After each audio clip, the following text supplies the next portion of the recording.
अब चलिए आगे बढ़ते हैं और बात दिल्ली की कर लेते हैं। आज राज्यसभा में पेश होगा वक्फ संशोधन विधेयक। राज्यसभा में चर्चा के लिए 8 घंटे का समय तय किया गया। दोपहर 1 बजे से राज्यसभा में बिल पर चर्चा होगी। राज्यसभा में कांग्रेस को बोलने के लिए 45 मिनट का समय रखा गया। कांग्रेस की ओर से अभिषेक मनु सिंघवी वक्फ संशोधन विधेयक पर अपनी बात रखते हुए नजर आएंगे। इमरान प्रतापगढ़ी को भी कांग्रेस की तरफ से वक्ता बनाया गया है। राज्यसभा में बिल पर बोलेंगे बीजेपी के 5 सांसद। सुधांशु त्रिवेदी वक्फ बिल पर बोलते हुए नजर आएंगे। राधा मोहन दास अग्रवाल बिल पर बोलते हुए नजर आएंगे। मेधा कुलकर्णी वक्फ बिल पर चर्चा करती हुई नजर आएंगी और भागवत कराट ब्रजलाल वक्फ बिल पर बोलते हुए नजर आएंगे और गृहमंत्री अमित शाह भी जवाब देते हुए नजर आएंगे। तो सरकार का प्रयास होगा कि आज राज्यसभा में भी इस बिल को पास करा लिया जाए। अब आपको दिखा रहे हैं, मुश्किल थी वक्फ की राह, लेकिन कैसे सरकार ने इसे आसान बना दिया। इसलिए मुश्किल थी क्योंकि नीतीश नायडू को ऐसा लग रहा था कि एनडीए के क्योंकि अहम दल हैं टीडीपी और जेडीयू, तो ऐसा लग रहा था कि कहीं ये छिटक ना जाए, लेकिन उन्होंने पूरा साथ दिया।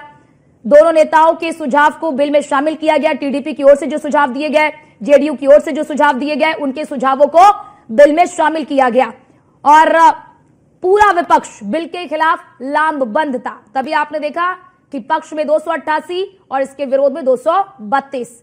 तमाम चुनौतियों के बावजूद सरकार डटी रही। बार बार सरकार को हिलाने की कोशिश विपक्ष की ओर से, लेकिन सरकार बिल्कुल भी नहीं हिली।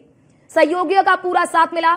आपने देखा, चाहे वो एलजेपी रामविलास पासवान की पार्टी हो, जिसके अध्यक्ष चिराग पासवान है, टीडीपी और उसके बाद जेडीयू, तमाम जो अन्य एनडीए के घटक दल हैं, सभी ने इस बिल को लेकर पूरा समर्थन दिया। वो इसलिए क्योंकि जो भी सुझाव दिए गए थे, चाहे वो जेडीयू की ओर से चाहे वो टीडीपी की ओर से, उनके सुझाव को माना गया और इस बिल में उसे शामिल किया गया। मुश्किल थी राहें, लेकिन आसान कर दी गई। मुस्लिम संगठन नीतीश और बात कर ले तो पूरा विपक्ष बिल के खिलाफ लामबंद था। पूरा विपक्ष सवालों पे सवाल किए जा रहा था। तमाम चुनौतियों के बावजूद सरकार डटी रही और इसका प्रतिफल परिणाम देखिए कि आधी रात को, यानी कि देर रात को, यह बिल लोकसभा में पास हो गया। मुश्किल क्या राहें थी वो भी आपको बता रहे हैं। विपक्ष नीतीश नायडू पर दबाव बना रहे थे। बार बार आपने देखा होगा, चाहे वो आरजेडी हो, चाहे वो कांग्रेस हो, चाहे वो सपा हो, चाहे वो तमाम अन्य विपक्षी पार्टियां, लगातार जो टीडीपी प्रमुख हैं चंद्रबाबू नायडू, उन पर भी दबाव बनाया जा रहा था कि अगर आपने समर्थन दिया तो इसका यह संदेश जाएगा कि केवल आप मुसलमानों को वोट के लिए इस्तेमाल करते हैं। जेडीयू पर भी दबाव बनाया जा रहा था कि जेडीयू आज अगर बिल का सपोर्ट करती है तो साफ संदेश जाएगा कि मुसलमानों का इस्तेमाल केवल वोट के लिए किया जाता है। लेकिन वो दबाव काम नहीं आया और टीडीपी, जेडीयू, एलजेपी ने, रामविलास पासवान जो कि चिराग पासवान उसके अध्यक्ष है, सब ने इस बिल को समर्थन दिया और पूर्ण बहुमत का आंकड़ा 272 और बिल पास हुआ 288, यानी कि पूर्ण बहुमत के साथ ये बिल लोकसभा से पास हो गया। और अब बारी है राज्यसभा की। राज्यसभा में हालांकि नंबर गेम में सरकार फिलहाल स्थिर नजर आ रही है, लेकिन देखना यह होगा कि आज जब सदन में चर्चा होती है तो किस स्तर की चर्चा होती है, क्योंकि कल तमाम सवाल उठाए गए, तमाम सवालों के माकूल जवाब सत्ता पक्ष की ओर से दिए गए। वक्फ को लेकर वक्फ की तमाम कमियों को बताया गया। 2013 में यूपीए सरकार के दौरान किस तरह से वक्फ की शक्तियों को बढ़ा दिया गया था, इसको लेकर भी सरकार ने विपक्ष पर जमकर हमला बोला कि कैसे और आपने सुना भी, किरेन रिजिजू ने कहा कि अगर आज हम ये वक्फ संशोधन विधेयक नहीं लाए होते तो शायद ये संसद भवन भी वक्फ का हो जाता। हमने ये बिल लाया और इसका गरीब मुसलमानों को फायदा मिलेगा। आप इस बिल को देखेंगे तो इस बिल में तमाम ऐसी चीजें हैं जो एक अधिकार की ओर इशारा करती हैं कि वक्फ किसी भी चीज को अपनी संपत्ति बता देगा और फिर उसको साबित करने की जिम्मेदारी वक्फ के ऊपर नहीं बल्कि आपके ऊपर है। अगर आपका घर वक्फ ने कह दिया हमारा है तो फिर ये आपको साबित करना होगा कि ये घर आपका है, वक्फ को साबित नहीं करना होगा।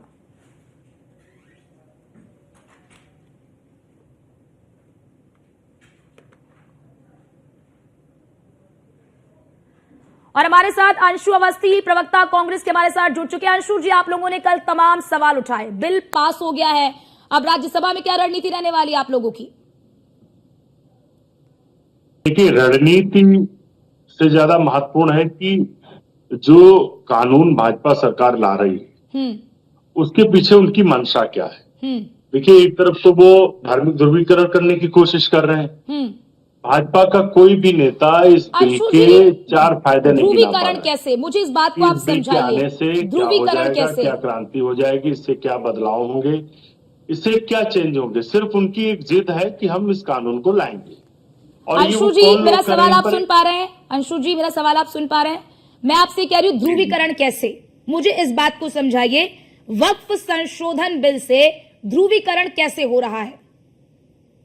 देखिए, भारतीय जनता पार्टी का जो जन्म है, जो उदय, वही नफरत और बंटवारे पर आधारित है।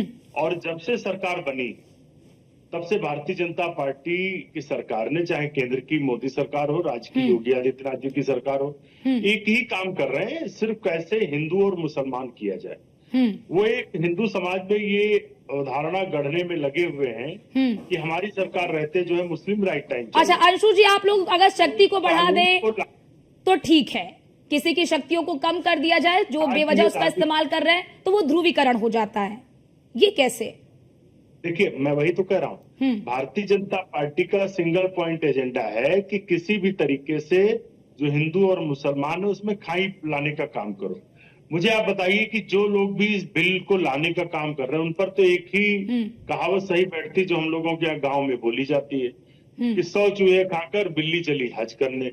अरे, जो लोग दिन रात मुसलमानों से नफरत करते हैं, उनके प्रति एक अपनी जो धारणा है वो नफरती सोच रखते हैं, उनके डीएनए में मुस्लिमों के प्रति नफरत है, वो लोग इतना चिंतित है वक्फ बोर्ड के कानून को लाकर पारदर्शिता की बात कर रहे हैं। ठीक है, ठीक है अंशु जी, आप हमारे साथ बने रहिए चर्चा में और मेहमानों को भी मैं जोड़ लेती हूँ। डीपी यादव नेता के हमारे सपा नेता हमारे साथ जुड़ चुके हैं और साथ ही साथ हमारे संवाददाता पीयूष भी दिल्ली से हमारे साथ जुड़ चुके हैं और आलोक द्विवेदी जी पॉलिटिकल एक्सपर्ट के तौर पर हमारे साथ जुड़ चुके हैं। आप सभी का बहुत स्वागत है। अंशु जी, आप अपनी बात पूरी कर दीजिए। डीपी यादव जी, मैं फिर आपके पास आती हूँ। वही कहावत फिट बैठ ठीक है, कहावत बता रहे थे अंशु जी। डीपी यादव जी, वक्फ संशोधन विधेयक लोकसभा से तो पास हो गया, अब राज्यसभा की बारी है। क्या जब कोई परिवर्तन होता है और परिवर्तन अगर सकारात्मक रूप में हो रहा है तो क्या विपक्ष की जिम्मेदारी नहीं बनती सकारात्मक परिवर्तन को सहयोग देने की? जी देखिए अर्चना जी, आपने बहुत अच्छी बात कही कि कोई परिवर्तन होता है तो निश्चित रूप से उसका समर्थन करना चाहिए, लेकिन परिवर्तन अगर सकारात्मक हो, परिवर्तन अगर जनता के हित में हो, परिवर्तन अगर लोक हित में हो, तभी उसका समर्थन करना चाहिए। अगर परिवर्तन हित के विपरीत हो तो निश्चित रूप से उसका प्रतिकार करना जनता चाहिए। के हित में नहीं है डीपी यादव जी, चैनल के पहले एकाधिकार हो गया वक्फ पर कि किसी की भी संपत्ति को अपनी संपत्ति बता दो, फिर तुम्हारी सिरदर्दी है कि तुम जाकर बोलो मेरी संपत्ति है। वक्फ की सिरदर्दी थोड़ी है। देखिए ये मिसगाइड करने का काम आप लोग मत करिए। मिसगाइड कर रहे हैं। किसकी संपत्ति को वक्फ ने अपनी नहीं किसकी संपत्ति को वक्फ ने अपनी संपत्ति बता दिया? ईडन गार्डन को अपनी संपत्ति बता दिया, एक जनरलाइज्ड वे में एक महाकुंभ की भूमि को अपनी संपत्ति बता दिया, ताजमहल को अपनी संपत्ति बता दिया। आप ऐसे कैसे सामान्य तरीके से कह सकती हैं कि वक्त सभी संपत्तियों को अपना बता देता है? गिनवा तो दिया ना डीपी यादव जी। कानून होता है, इस देश का संविधान है, वक्त भी इस देश के संविधान से ही चलता है। आप इस बात को मानिए और इस बात को लोगों को बताइए। वक्त जो है अंतिम नहीं है, उसके ऊपर भी इस देश का कानून और संविधान लागू होता है।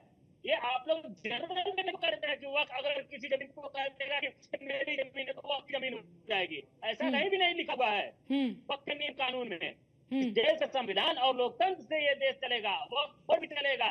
तो लोकतंत्र से कहाँ छेड़छाड़ की जा रही है डीपी यादव जी? यही तो मैं आपसे पूछ रही हूँ। आप कह रहे हैं कि लोकतंत्र से चलेगा, तो लोकतंत्र में क्या 4 लोग ही लोकतंत्र को चलाएंगे क्या? देश की और जनता क्या करेगी? क्या और मुस्लिम समाज में क्या 4 लोग ही है क्या? मुस्लिम समाज में क्या आम मुस्लिम नहीं है क्या? उसका अधिकार नहीं है? देखिए ये तो एक बहाना है, वक्त बिल जो है बहाना है।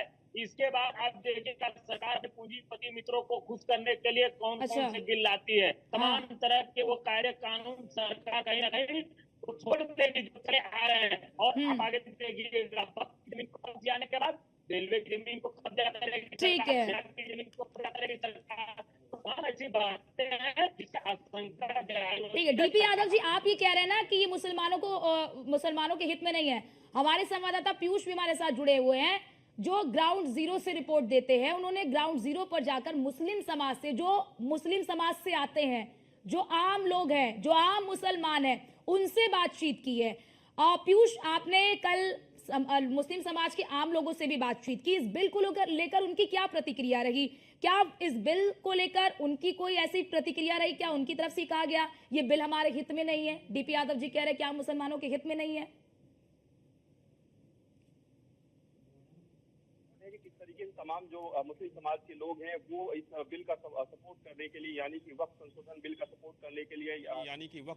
बिल का सपोर्ट करने के लिए दिल्ली के अलग अलग इलाकों में पहुंचे हुए थे और उन्होंने सीधे तौर पे प्रधानमंत्री नरेंद्र मोदी का भी समर्थन किया। उन्होंने कहा कि कुछ चंद ठेकेदार हैं वक्फ के जिन्होंने जमीनों पर कब्जा कर रखा है। सीधे तौर पे आप देखिए कि डीपी यादव या कोई भी प्रवक्ता कुछ भी गिनाए, लेकिन जो मुस्लिम यहाँ पर पहुंचे हुए थे उन्होंने कहा कि वक्फ हमको गिनाए कि कितने मुस्लिम बेटियों की शादी उन्होंने कराई, कितने बच्चों को उन्होंने स्कूल में भेजा, कितने उन्होंने अस्पताल बनवा दिए, कितने लोगों को उन्होंने रोजगार दिला दिए।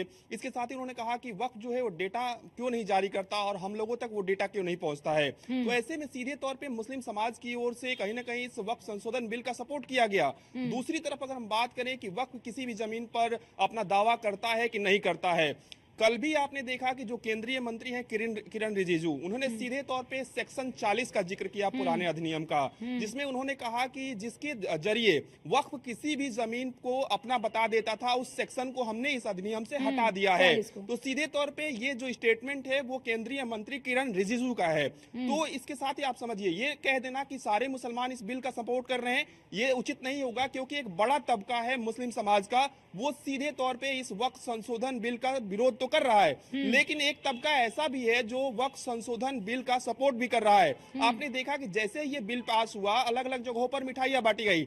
हालांकि जब ये सवाल उन लोगों से पूछा जाता है जो मुस्लिम समाज में भी थोड़े उच्च पदों पे है, उनका सीधे तौर पे कहना है कि ये जो बिल लाया जा रहा है वो हमारे अधिकारों के साथ कहीं ना कहीं छेड़छाड़ की जा रही है। सबसे बड़ी बात है कि आप देखिए कि दुनिया में कई जो मुस्लिम कंट्री है वहां पर वक्फ का जिक्र ही नहीं है, वहां पर इस तरीके के कानून नहीं है। तो ऐसे में भारत अगर सेकुलर है तो ऐसे में यहां पर इस तरीके के कानून की क्या कुछ जरूरत है? और अगर किसी भी तरीके से कानून के दायरे में वक्फ आता है, अगर किसी भी तरीके से सरकार या संसद कोई कानून बनाती है तो इसमें आपत्ति क्यों होगी? क्योंकि जेपीसी का जब गठन किया गया था तो आपने देखा कि करीब 38 जो बैठकें हैं वो जेपीसी ने की और तमाम जो मुस्लिम धर्मगुरु हैं उनके साथ भी संवाद किया। ऐसा नहीं है कि किसी एक सबकी राय ली गई, ऐसा नहीं है कि सरकार ने बस क्या किया कि बिल लाया और फटाफट पेश कर दिया और फटाफट इसको कर दिया। पूरा समय दिया गया, तमाम जो मुस्लिम संगठन है उनसे बातचीत की गई, उनकी राय ली गई,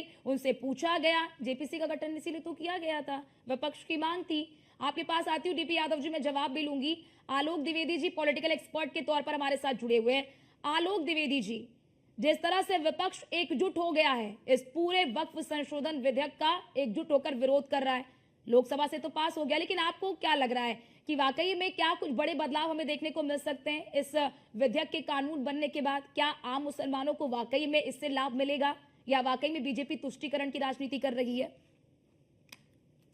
देखिए, सास के रहते यदि बहू घर में किसी आम व्यक्ति को चीनी दे देती है तो सास को बहुत ही बुरा लग जाता है। उसके पीछे कारण ये है, क्योंकि लगता है कि नहीं मैं हूं, मेरे रहते कैसे इन लोग इसने कर दिया, अभी मैं ऊपर छत पे हूं लेकिन नीचे के लिए तो कैसे इसने दे दिया। वही हाल इसमें है। यदि इस सेक्शन को जो सेक्शन 40 है इसको यदि कांग्रेस की सरकार यदि कांग्रेस हटाती, इसमें कोई भी हंगामा नहीं बचता, क्योंकि कांग्रेस को क्या लगता है कि देश में मुस्लिमों के कुछ करना तो हम ही करेंगे, भाजपा कैसे कुछ कर सकती है। बिल्कुल समस्या एक बात की है, सौगातें मोदी दिया तो दिक्कत हो गई, कह रहे ये क्या है, ये तो इससे कुछ नहीं होता, कुछ करो फिर तो इनको दिक्कत हो जाती है। 1954 में पहली बार जवाहरलाल नेहरू के नेतृत्व में वक्फ बोर्ड बनाया गया था। एक केंद्रीय वक्फ बोर्ड है, इसके अलावा राज्यों के अपने वक्फ बोर्ड है। तो देश में इसमें कुल जो है 32 वक्फ बोर्ड है। रेलवे और सशस्त्र सीमा बल के बाद जो है सबसे जो सर्वाधिक संपत्ति है 4 लाख एकड़ की, वो वक्फ बोर्ड की है। जो भी बिल आया हुआ उसमें यही तो है कि किसी का अभी नियम क्या है कि अगर एक बार वक्फ बोर्ड को आपने जमीन दान दे दी है, दोबारा आपको नहीं मिल सकती है।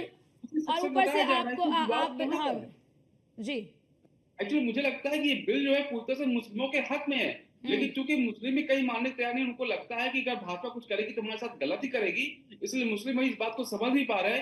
समय के दौरान जब समय उसको समय ठीक है, बीतेगा तो ये डीपी बात यादव जी, उनको मैं लास्ट समझ कमेंट में आपसे लेना आएगी। चाहूंगी। डीपी यादव जी, आपत्तियां क्या है? आपत्तियां गिनवाइए, ये मत बताइए कि हित में है नहीं। आप लोगों को आपत्तियां क्या है? क्या ट्राइब्यूनल में एक ट्राइब्यूनल का फैसला आखिरी होता था, ट्राइब्यूनल के बाद कर दिया गया कि आप एवेन्यू कोर्ट में जाइए, आप अपर कोर्ट में जाइए। पहले समय सीमा नहीं थी, समय सीमा निश्चित कर दिया गया कि 90 दिन के भीतर ट्राइब्यूनल के फैसले को आप कोर्ट में चैलेंज कर सकते हैं। दूसरी चीज ये कर दिया गया कि अब हाँ, आपके पास यानी कि वक्फ के पास दस्तावेज है तो वो दस्तावेज दिखाना पड़ेगा, ऐसी कोई जमीन आपके नाम नहीं हो जाएगी।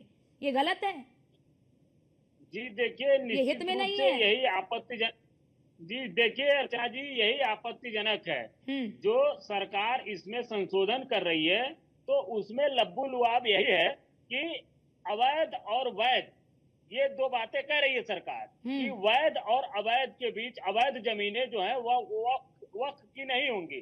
तो निश्चित रूप से ये कौन डिसाइड करेगा कि कौन सा वैध है, कौन सा अवैध है? ये तो सरकार के जो लोग बैठेंगे, जो वक्फ मेंबर सरकार होंगे, की जो कहाँ उसके बैठेंगे चेयरमैन डीपी होंगे, यादव यही लोग जी? डिसाइड करेंगे। और जो सरकार की मर्जी, सेंट्रल और वक्फ सरकार काउंसिल देखिए, है, सरकार, हाँ अरे पूरी बात सुनिए ना, जब पूरी बात आ जाए तब बोलिए ना, थोड़ा सा 2 मिनट समय दे दीजिए। ठीक है, तो बोलिए। सरकार का जो चेयरमैन वहां बैठेगा, वो इस बात को डिसाइड करेगा ठीक और है, उसको अवैध घोषित कर देगा। अवैध ठीक है, घोषित करने के बाद सरकार अपने पूंजीपति मित्रों को वो जमीन दे देगी, बस ठीक यही है, खेल समाप्त हो जाएगा। कुल लब्बो लुआब यही है इसका, ठीक है। और कुछ नहीं है। ये उसी तरह से है कि नोटबंदी के द्वारा सारी समस्याएं समाप्त हो जाएंगी। ये ठीक है, सरकार ने लोगों के जहन में भरा था, लेकिन क्या ठीक, नोटबंदी हुई तो सारी समस्याएं समाप्त हुई? ठीक है, बिल्कुल बिल्कुल इंतजार रहेगा। आज राज्यसभा में इस पर चर्चा होगी। बहुत शुक्रिया पीयूष आपका, डीपी यादव जी आपका, आलोक द्विवेदी जी आपका हमारे साथ जुड़ने के लिए, अपना अपना पक्ष रखने के लिए, क्योंकि आज राज्यसभा में इस बिल पर चर्चा होनी है। देखना ये होगा कि राज्यसभा में इस बिल को पास कराने में क्या सरकार को कोई चुनौती आती है या फिर नहीं। जिस तरह से लोकसभा में ये बिल पास हो गया, उसी प्रकार से राज्यसभा में ये बिल पास होता है या फिर नहीं। नजर लगातार बनी रहेगी। रुकते छोटे से ब्रेक के लिए, ब्रेक के बाद फौरन हाजिर होते हैं। आप देखते रहिए न्यूज़ 1 इंडिया।